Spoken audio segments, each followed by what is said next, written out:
França, Inglaterra e Alemanha, três economias fortes da Europa, foram paralisadas recentemente por greves. Na Alemanha, por exemplo, trens, ônibus, aviões e embarcações não operaram, na maior greve do país em mais de 30 anos, com impactos em praticamente toda a sociedade alemã. Para falar com a gente sobre essa questão, nós conversamos agora com Flávio Aguiar, que é jornalista, radicado na Alemanha e professor aposentado na Universidade de São Paulo. Flávio Aguiar, tudo bem? Prazer te receber mais uma vez aqui no Revista Brasil TVT. Seja bem-vindo. Tudo bem, Cosmo, tudo bem, Ana, muito obrigado. E uma palavra de saudação aos e às telespectadoras e telespectadores do nosso programa. Maravilha. Flávio, vamos falar desses acontecimentos aí nesses três países que eu citei, Alemanha, França e Inglaterra. Greves que atingiram aí grande parte do país, a população. O que está acontecendo neste momento na Europa com essas greves, Flávio? Olha, primeiro eu queria qualificar, como você ressaltou na apresentação, que em termos de Alemanha aconteceu uma coisa inédita há algum tempo atrás, pouco mais de uma semana atrás, que durante 24 horas o país parou. Né? Isso não acontecia, como você ressaltou, há 30 anos ou 30 e tantos anos. Parou porque houve uma greve que atingiu todo o sistema de transporte alemão, aéreo, ferroviário, urbano, interurbano, regional, né? E isso fez com que a Alemanha praticamente parasse. Isso não acontecia há muito tempo aqui no país. O que aconteceu? Eu vou começar assim com uma rememoração que há pouco mais de 10 anos atrás, eu acompanhei uma missão da CUT aqui, da Central Única de Trabalhadores aí do Brasil, a um encontro da principal central sindical aqui da Alemanha, né, a DGB, em Frankfurt, e também acompanhei o encontro em Berlim. E naquele momento, a Alemanha vivia uma situação extremamente estável do ponto de vista econômico da moeda, né? O pessoal da DGB, da Central Sindical, nas suas exposições, definiram assim que eles estavam seguindo uma estratégia que eles chamaram, usando o verbo em inglês, to win, que é ganhar, eles chamavam de win-win, ou seja, ganha-ganha, que era uma política de mais de colaboração e de menos confronto entre trabalho e capital, entre patrões e sindicatos, na ideia de que todos iriam ganhar com isso. Essa é aquela situação de estabilidade monetária, né? Embora já houvesse algumas frinchas nesse clima que parecia muito firme, né? Com a precarização dos contratos de trabalho, transformando-os em temporários ao invés de regulares, né? E também com as consequências da crise financeira de 2008, né? Esse clima garantia uma estabilidade onde era mais importante, ouvindo aqueles dirigentes sindicais, garantir o emprego do que lutar, por exemplo, por aumentos ou reajustes salariais mais significativos. Então, isso que eles definiam como win-win. E aquilo parecia extremamente estável, era uma rocha firme. Entretanto, de lá para cá, muita coisa aconteceu. Né?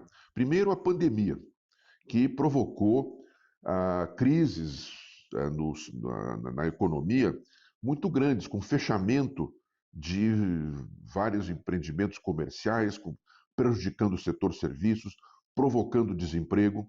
E segundo, agora mais recentemente, a guerra na Ucrânia, que provocou uma situação inflacionária muito grande, não só na Alemanha, mas na Europa inteira, né? Sobretudo, levando as economias que tinham uma inflação anual próxima de zero para um patamar médio de 10, 11, 12% ao ano. Porém, com diferenciações que, por exemplo, no setor de alimentos, a inflação foi para 20% anualmente. No setor de energia, a inflação foi para 40% anualmente. Isso provocou, naturalmente, uma defasagem salarial muito grande e trouxe o despertar, eu diria assim, que o movimento sindical saiu da geladeira, né? E aquela estratégia do win-win ficou problemática, ainda mais que dentro dos planos de austeridade que estão em curso ainda em boa parte da Europa, que tiveram adesão dos partidos social-democratas, socialistas, etc., a obtenção de reajustes salariais se tornou muito problemática. Por exemplo, na Alemanha, as categorias mais frágeis têm conseguido reajustes de 4, 5% no ano. Uma inflação que, como eu disse anteriormente, está atingindo dois dígitos, vai para 10, 12%. Mesmo um sindicato poderoso, como é o dos metalúrgicos aqui da Alemanha, o IG Metall, né, ele conseguiu um reajuste de 8,5%, diante de uma inflação de 10, 12%. Né? Além desse setor, desses problemas de agravamento do desemprego, né, e também da precarização do trabalho. Isso provocou essa onda, digamos assim, de movimentos grevistas que na Alemanha já tinha atingido, não faz muito tempo, o setor portuário, por exemplo. Né? E também agora chegou no setor transportes e provavelmente aponta para uma situação de futura mobilização que veio para ficar. Além E disto, Flávio, o clima de mobilização atingiu, como foi ressaltado, outros países também. No caso e da Flávio, eu França, queria. a questão. Diga. Não, me desculpe interrompê-lo. Já que você vai começar a citar outros países, gostaria que você começasse a citar o Reino Unido, que não tem uma tradição de mobilização de trabalhadores, e que colocasse nessa sua avaliação a questão do Brexit. O que também, na questão do Reino Unido, o Brexit também afetou e fez com que, assim, se intensificasse as mobilizações da saúde, que foi o setor que paralisou ali no Reino Unido, né? Pois então, a situação no Reino Unido ela é de mobilização e de paralisações em vários setores. Mas você citou realmente esse setor que é o mais que está vivendo uma situação mais dramática dentro do Reino Unido, que é justamente o da saúde.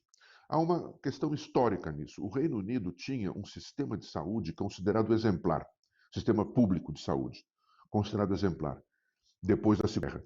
Isso durou até o governo neoliberal de Margaret Thatcher, onde o sistema de saúde começou a ser pulverizado.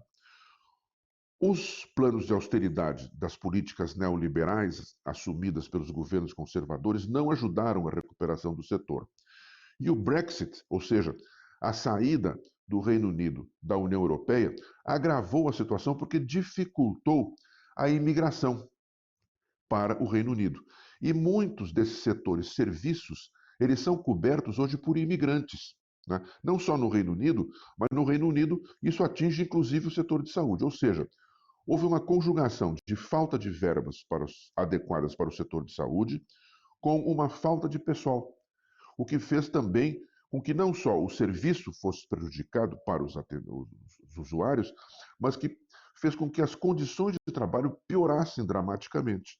E isso provocou greves que não aconteciam há um século. Por exemplo, há um século não havia greve no setor da enfermagem no Reino Unido. E agora, nos últimos tempos, nos últimos meses, já tivemos 3 mobilizações grevistas numa situação que vai certamente continuar. Além disso, há outros setores que estão sendo atingidos, como o setor de transportes, como o setor de educação, igual, né, por essas políticas de austeridade que fizeram com que a aplicação de verbas de financiamento para os serviços públicos diminuíssem dramaticamente. E isso tem levado, inclusive, a uma situação agora, de acordo com as últimas pesquisas de opinião, né, de intenção de voto, que tem levado a uma situação que aponta assim para a probabilidade de que o Partido Trabalhista venha a vencer as próximas eleições. Este é um outro problema, porque, como eu disse, muitos dos partidos social-democratas, trabalhistas, socialistas, a partir da virada do século do 20 para o século 21, eles aderiram aos planos de austeridade. Eles aplicaram políticas neoliberais, né? E com isso perderam terreno. perderam terreno de voto para a direita e para a esquerda. Né?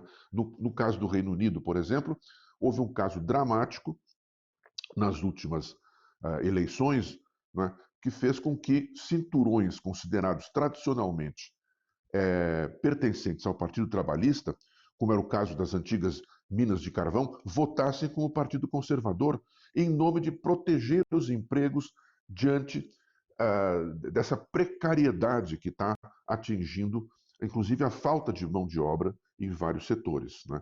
De modo que a questão que está colocada agora é se esses partidos, como o Partido Trabalhista inglês, vão realmente recuperar o terreno perdido. Isso é um desafio também, voltando ao caso da Alemanha, para o Partido Conservador.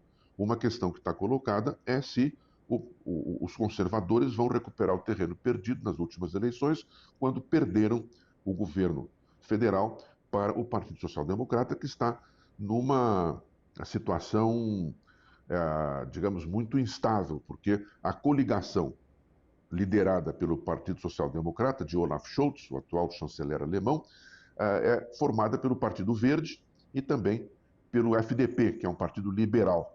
Eu sempre digo assim que é uma espécie de antigo DEM do Brasil, sem a tradição coronelista que o DEM tinha. Né? Mas é um partido liberal que atrai o voto daqueles que não querem pagar impostos, de profissionais liberais. Né? E essa coligação tem se mostrado muito instável. Né? Agora, no Reino Unido, a situação é muito dramática. As greves também têm se sucedido, assim como a situação na França, se é que podemos passar a falar da França. Exatamente, certo? Flávio. Onde também a situação... Quando você traz a França, né, chegar nesse ponto, porque, como eu citei, essas três economias fortes, Alemanha, Reino Unido e agora a França, e na França um adendo maior aí, nessa questão da reforma da Previdência, que parou o país, as greves cessaram um pouco, mas continua em ebulição. Né? Vamos entrar nessa questão da França, porque ainda existe essa possibilidade de as greves por lá continuarem, no que diz respeito não só à reforma da Previdência, mas de outra forma geral, com os trabalhadores, de forma geral, lá na França, também descontentes com a política de Emmanuel Macron. Olha, na França houve movimentos grevistas recentemente, mas no momento as manchetes, digamos assim, foram ocupadas realmente pela questão da reforma da Previdência. A reforma da Previdência já tinha resistências anteriormente, que consiste a reforma que era proposta pelo governo Macron de passar a idade mínima de aposentadoria de 62 para 64 anos. Parece pouco, mas não é, porque nas classes menos favorecidas, né, a população começa a trabalhar muito mais cedo do que nas classes mais abastadas ou médias remediadas, como se dizia. Né? E nesse caso, a reforma da Previdência já vinha provocando uma resistência enorme, que foi acrescida pela decisão do governo Macron de adotar a reforma unilateralmente.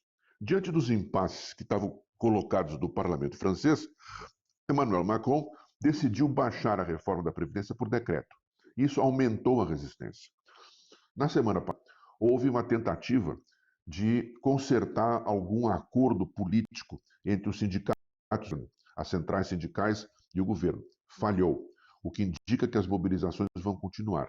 Porém, existem analistas aqui na Europa que dizem que apenas a reforma da Previdência não explica o volume que essas manifestações de rua, inclusive nos últimos tempos, têm assumido em Paris e em outras cidades da França.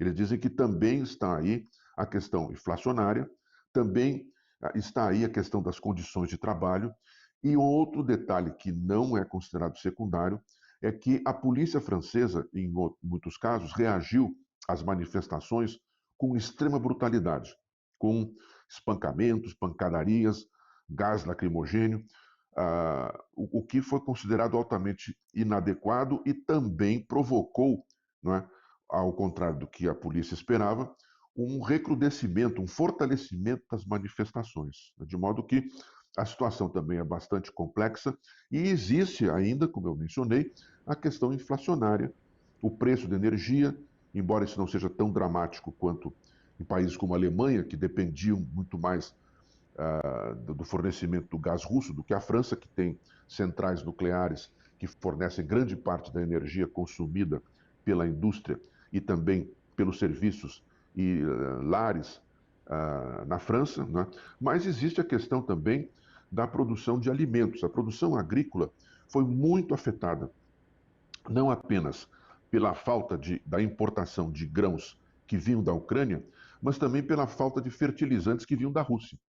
E o problema das sanções, a tensão econômica que existe entre a União Europeia e a Rússia provocada pela situação de guerra, também provocou uma inflação extremamente galopante no setor de alimentos e na produção agrícola interna dos países da União Europeia, além das importações, como eu disse, por exemplo, grande parte do trigo, do milho que é usado na Europa e em outros países também provinha da Ucrânia, né?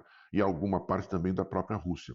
Mas a parte de fertilizantes que vinha da Rússia está também padecendo desse problema de relações complicadas do ponto de vista político e econômico com a Rússia, coisa que está provocando essa situação de instabilidade. Uma coisa é certa, essa crise econômica, social, trabalhista, ela veio para ficar. Existe um outro componente que não deve ser desprezado. A Europa tem uma tradição antiga, lembremos os anos 20, 30, 40 do século passado, de fortalecimento do movimento sindical por um lado, mas de saídas políticas pela extrema-direita, com consequências trágicas, como houve nesse caso que eu mencionei aqui dos anos 20, 30, 40 do século passado. E a extrema-direita tem crescido na Europa inteira. Agora, nos últimos tempos, a extrema-direita, além dos governos conservadores, a extrema-direita que detinha os governos da Hungria, da Polônia, agora está instalada na Itália, faz parte do governo da Suécia, recentemente, e agora também foi o segundo partido mais votado nas eleições da Finlândia. E é possível que venha a participar de uma nova coligação naquele país.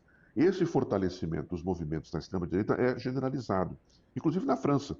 Não vamos esquecer que a votação na extrema-direita, embora não tenha sido suficiente para vencer na última eleição o atual presidente Emmanuel Macron, mas ela vem crescendo sistematicamente, ela vem crescendo a cada votação.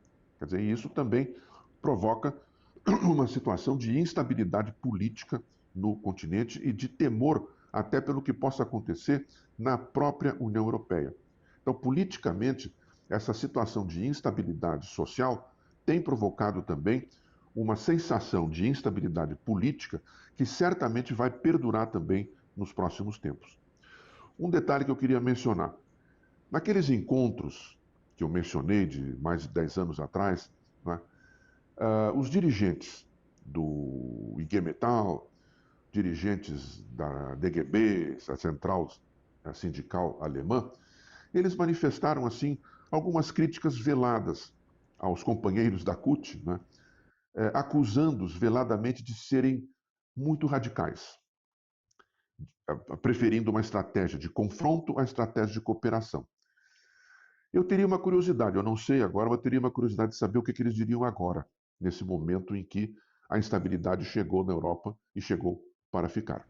Muito bem lembrado. Com certeza, Flávio. E a gente teria muito mais que analisar desse contexto, há muito mais enlaces que a gente poderia comentar, mas infelizmente nosso tempo acabou. A gente agradece muito ao Flávio Aguiar, que é jornalista, radicado na Alemanha e professor aposentado na USP. Professor, muitíssimo obrigado pela sua participação, por essa contribuição no debate sobre a Europa, que a gente com certeza tem que fazer, porque os reflexos chegam para a gente aqui no Brasil. Eu que agradeço pela oportunidade, muito obrigado, e espero que nós possamos sobreviver a esse momento que estamos passando. Muito obrigado. Abraço. Abraço.